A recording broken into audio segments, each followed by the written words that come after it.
Good morning students, ज्ञान विहार की online कक्षाओं में आपका स्वागत है। हम पिछली वीडियो में वीमी विधि द्वारा सूत्र की स्थापना के बारे में पढ़ रहे थे।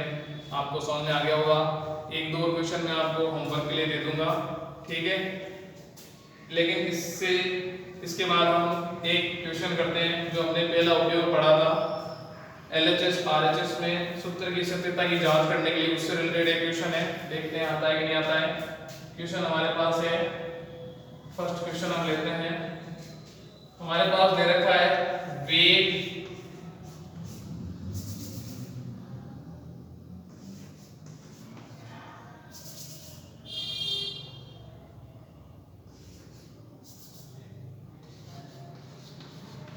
वेग is equal to under root दाब बटा x।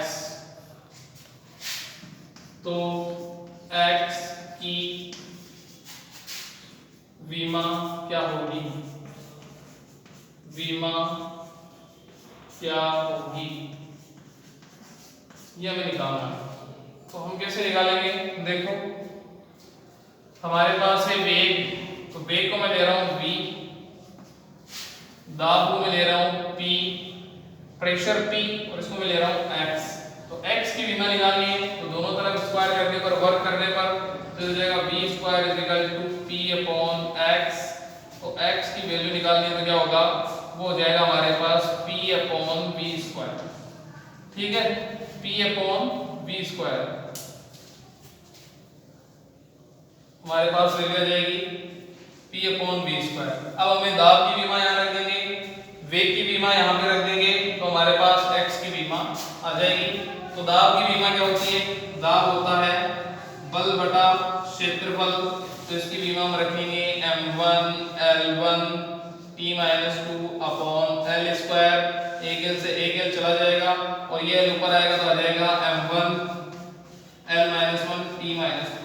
ये होती है दाब की विमा। वेग की विमा आप जानते हो L1 T-1।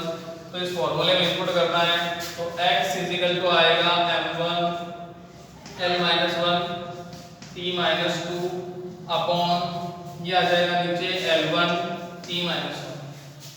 तो हम क्या करेंगे? देखो, सबसे पहले स्क्वायर में करना है वेग का, तो यहाँ पे स्क्वायर कर लेंगे, तो हो जाएगा x is equal to m1 L-1 T-2।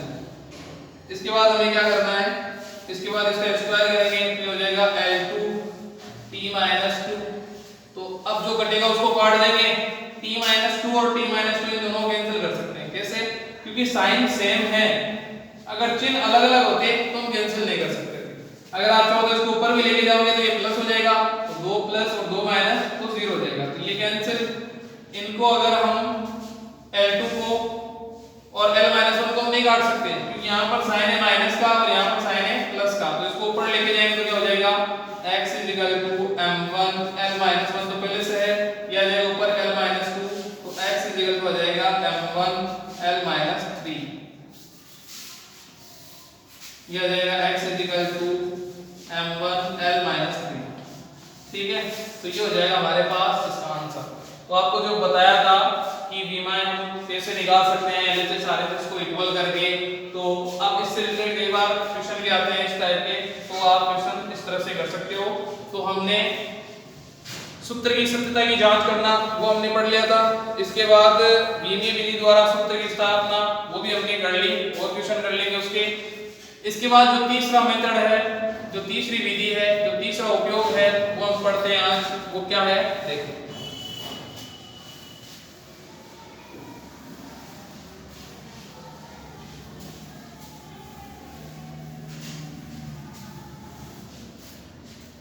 तीसरा जो है, तीसरा उपयोग वो है वीमीय विधि द्वारा, वीमीय विधि से भौतिक राशियों के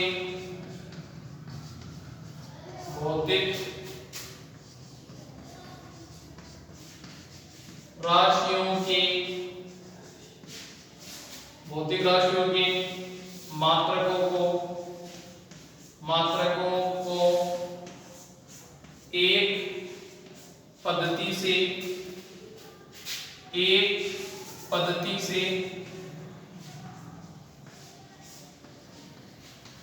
दूसरी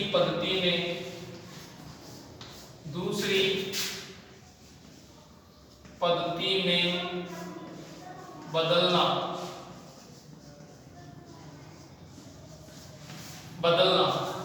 वीमी विधि से हम और क्या कर सकते हैं, तो सूत्र की सत्यता की जांच कर सकते हैं, वीमी विधि से सूत्र की स्थापना कर सकते हैं। अब अगला जो हमारे पास क्या है वो है भौतिक राशियों के जो मात्रक हैं उनको एक पद्धति से दूसरी पद्धति में हम क्या कर सकते हैं, बदल सकते हैं, चेंज कर सकते हैं। ठीक है, वो कैसे करेंगे, तो हमने पढ़ा था किसी भौतिक राशि का मात्रक मान u व संख्यात्मक मान n का गुणनफल नियत होता है, कांस्टेंट होता है। तो हमने लिया था nu कांस्टेंट या नियत। तो मान लेते हैं पहली पद्धति है उसमें मात्रक मान और संख्यात्मक मान है n1 u1, वो क्या होगा, कांस्टेंट या नियत। इसी तरह दूसरी भौतिक राशि है उसका मात्रक मान और संख्यात्मक मान क्या होगा, n2 u2 कांस्टेंट या नियत। ये भी नियत के बराबर, ये वैल्यू नियत के बराबर, ये वैल्यू नियत के बराबर, तो दोनों को आपस में बराबर रख सकते हैं। तो बराबर रखेंगे तो कैसे रखेंगे, देखो ये हमारे पास पहली पद्धति है, ये हमारे पास दूसरी पद्धति है। तो पहली पद्धति में जो संख्यात्मक मान है हमारे पास, पहली पद्धति में ये है हमारे पास संख्यात्मक मान n1 और ये है मात्रक मान। तो मात्रक मान हम क्या लेते हैं, मात्रक हम एक तो सबसे पहले तो लेंगे द्रव्यमान, ठीक है, उसके बाद हम लेंगे लंबाई, उसके बाद हम लेंगे समय। पहली पद्धति इसलिए m1 l1 t1 और v1 इनके ले लेंगे a b और c। आई बात समझ में। इसी तरह से ये किसके बराबर हो जाएगा, कांस्टेंट के बराबर या नियत के बराबर। इसी तरह दूसरी पद्धति में n2 है संख्यात्मक मान और u2 मात्रक मान, मात्रक क्या होगा, द्रव्यमान n2 l2 t2 v1 हमें कुछ नहीं पता है इसके लिए, तो a b और c ले लेंगे और ये भी किसके बराबर है, कांस्टेंट के बराबर। आई बात समझ में। तो इसके बाद हम क्या करेंगे, यहाँ पर लिख सकते हैं इस तरह से, हम इस कांस्टेंट के बराबर इसको लिख सकते हैं, ये वैल्यू कांस्टेंट के बराबर, ये वैल्यू भी कांस्टेंट के बराबर, तो दोनों को बराबर कर लेंगे। तो हमारे पास वैल्यू आ जाएगी n2 m2 l2 t2 power हो जाएगी a b c। इसी तरह से इसको ले लेंगे n1 m1 l1 t1 की पावर a b c। ठीक है, तो इन दोनों को आपस में बराबर करके एक पद्धति से दूसरी पद्धति में हम मात्रकों को बदल सकते हैं। तो पहली पद्धति में मान लो दिया रहेगा, दूसरी पद्धति में वैल्यू निकालनी है तो हम कैसे निकालेंगे, n2 यहाँ से हम निकालेंगे n1, इस पूरी वैल्यू को हम क्या करेंगे, इसमें डिवाइड कर देंगे, भाग दे देंगे, तो ये होगा m1 l1 t1 a b c, यहाँ पे आ जाएगा m2 l2 t2, तो ये भी हो जाएगा a b c इस तरह से। तो इसको हम आगे किस तरह से लिख सकते हैं, आगे हम इसको ऐसे लिख सकते हैं n2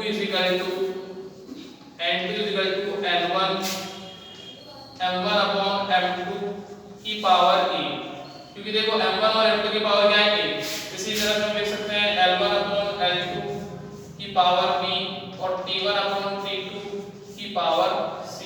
तो ये होगा हमारे पास फाइनल फॉर्मूला, जिससे हम एक पद्धति से दूसरी पद्धति में मात्रकों को चेंज कर सकते हैं।